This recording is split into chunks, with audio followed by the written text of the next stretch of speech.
আনন্দ ধরে না মনে। হ্যাঁ দর্শক, আমি বলেছিলাম যে কষ্ট করিলে কেষ্ট মিলে, এই সেই কেষ্ট। এ তো আনন্দের বিষয়, অত্যন্ত আনন্দ লাগতেছে। কারণটা হচ্ছে এই আনন্দটা কিন্তু বাজার থেকে কিনলে কিন্তু আসলে পাওয়া যাইতো না। এই জায়গায় আসতে গিয়ে আমাকে একটা লম্বা সময়, একটা লং টাইম আমাকে অপেক্ষা করতে হয়েছে এবং বিভিন্ন রকম পরিচর্যা করতে হয়েছে। দেন আমি আজকে এই পর্যায়ে এসেছি। এটার পিছনে একটা দীর্ঘ কাহিনী আছে, আর সেজন্য আজকে এত আনন্দ। হয়তো বাজার থেকে আমি এটা 10, 20, 50 টাকা দিয়ে কিনতে পারতাম, কিন্তু সে কেনার সাথে আজকের এটার তুলনা হয় না। কিন্তু ওটা এক জিনিস, এটা আরেক জিনিস। কারণ একটি ছোট্ট চারা এনে লাগাইছিলাম আজ থেকে প্রায় 2-2.5 মাস আগে। তারপরে এই চারাটা আস্তে আস্তে বড় হয়েছে। এর মধ্যে কত স্বপ্ন, কত আশা, কত ভালোবাসা, কত পরিচর্যা, তারপর চলে আসছে সেই ফল।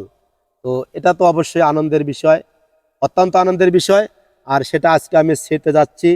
এটা আমার ফার্স্ট হারভেস্টিং এবং সত্যি আসলে আমি খুব আনন্দিত। এবং এটা আজকে আমি আপনাদের সামনে ছিঁড়বো বা আপনাদের সামনে তুলে ধরবো। এবং এটা একবারে যতটুকু পারা যায় আমি অর্গানিকভাবে করার চেষ্টা করেছি। কারণ এখানে আমি কোনো রাসায়নিক সার দেইনি। আমি গোড়ায় যথেষ্ট পরিমাণ জৈব সার, গোবর সার, আবার বায়োগ্যাসের স্যালারি, এগুলো দিয়েই করেছি। এবং মাঝে মধ্যে একটু ছত্রাকনাশক দিয়েছি, কারণ আমি যখন পাশে আমার আলু ক্ষেত, এই আলু ক্ষেতের যখন আমি স্প্রে করি সেটাই এখানে দিয়েছি। তো জাস্ট মোটামুটি খুব সুন্দর হয়েছে এবং সেটা আজকে মোটামুটি ম্যাচুরড হয়েছে, এটা খাওয়ার মতো উপযোগী হয়েছে। তো আমি সেজন্য এটা আজকে ছিড়বো। তো এটা এই অনুভূতিটা শুধু আপনাদের সাথে শেয়ার করলাম। আমি আশা করছি আপনাদের ভালো লাগবে এবং আমার বিশ্বাস যে আপনারাও অনুপ্রাণিত হবেন এবং আপনারা এরকম 2-4টা গাছ লাগাইলেই আসলে ফল আসবে। একটু সামান্য যত্ন, সামান্য ভালোবাসা, একটু পরিচর্যা, আর কিছু লাগে না। বেশি জায়গা লাগে না, মাত্র কয়েক ইঞ্চি জায়গা। এখানে যখন হিসাব করি তাহলে কয়েক ইঞ্চি জায়গা লাগছে এখানে। হ্যাঁ, তো কয়েক ইঞ্চি জায়গার মধ্যে এত সুন্দর ফল। আশা করছি সামনে আরো ভালো ফল আসবে। দেখুন অনেকগুলো জ্বালা পড়েছে, এই দেখুন একটা জ্বালা, ওইদিকে বেশ কয়েকটা জ্বালা পড়ছে। তো আমি আশা করছি যে আর বর্তমানে ওয়েদারটাও অনেক ভালো হয়েছে, আশা করছি। এবং গাছের যে চেহারা, কালার সব চমৎকার আছে। তো আমি আশা করছি সামনে আরো আরো অনেক বাম্পার ফলন হবে। কারণ আপনারা গাছের চেহারা দেখেই বুঝতে পারতেছেন যে এই গাছে গোড়ায় কীরকম সারটা আছে, কীরকম সার, এবং গাছের চেহারা দেখেই বোঝা যাচ্ছে যে গাছটা কতটা সবল। তাহলে কি পরিমাণ সার পেয়েছে, সে কি পরিমাণ খাবার পেয়েছে, যার কারণে সে এত সুন্দর হয়েছে। তো যাই হোক, আর কথা না বাড়াই, আমি আজকে সেটা ছিঁড়বো এবং সেটাই আপনাদের সামনে দেখাই। তো আমি আজকে ছিঁড়লাম, ভগবান ভরসা, দেখা যাক কি হয়। তো আমি এটা ছিঁড়লাম। Wow, wow, that's fantastic! কত সুন্দর, কত চমৎকার, একবারে ফ্রেশ, একবারে অর্গানিক। ফার্স্ট হারভেস্টিং করলাম বন্ধুরা। আপনাদের কেমন লাগলো অবশ্যই আমাকে কমেন্টসে জানাবেন এবং আপনাদের অনুভূতিটা কেমন। আমার অনুভূতি তো আমি মোটামুটি আপনাদের সামনে তুলে ধরলাম, আপনাদের অনুভূতিটা কেমন অবশ্যই জানাবেন।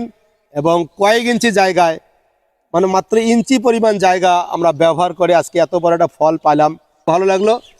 তো এই হচ্ছে ফল ছেড়ার আপডেট। তো যাই হোক বন্ধুরা, এত সুন্দর একটা ফল ছিলাম, আসলে ছিঁড়তে খুব কষ্ট লাগতেছিল, কিন্তু আসলে ছিঁড়তেই হবে। এটাই হলো প্রকৃতির নিয়ম। আসলে ইচ্ছা থাকলে যে উপায় হয়। আর আমাদের মাটি, এই মাটি আমাদের সাথে কখনোই প্রতারণা করে না। আমাদের এই মাটি, আমরা যদি কিছু দেই, বিনিময়ে মাটিও আমাদেরকে কিছু দেয়, তার প্রমাণ হচ্ছে এটাই।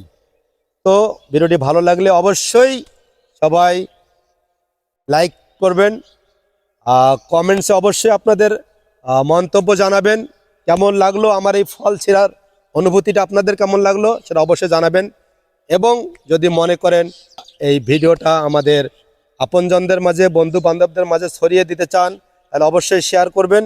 এবং আমার এরকম আপডেট ভিডিওগুলো যদি পেতে চান, অবশ্যই আমার চ্যানেলটি সাবস্ক্রাইব করে আমার সঙ্গে থাকবেন। আর আবারও দেখা হবে এরকম কোনো ইনফরমেটিভ ভিডিও নিয়ে, কারণ আপনারা জানেন যে আমি টুকটাক অনেক কিছুই চাষাবাদ করি এবং এগুলো আপনাদের সামনে তুলে ধরি একবারে রিয়াল। আজকের মতো এখানে, ধন্যবাদ, সবাই ভালো থাকবেন।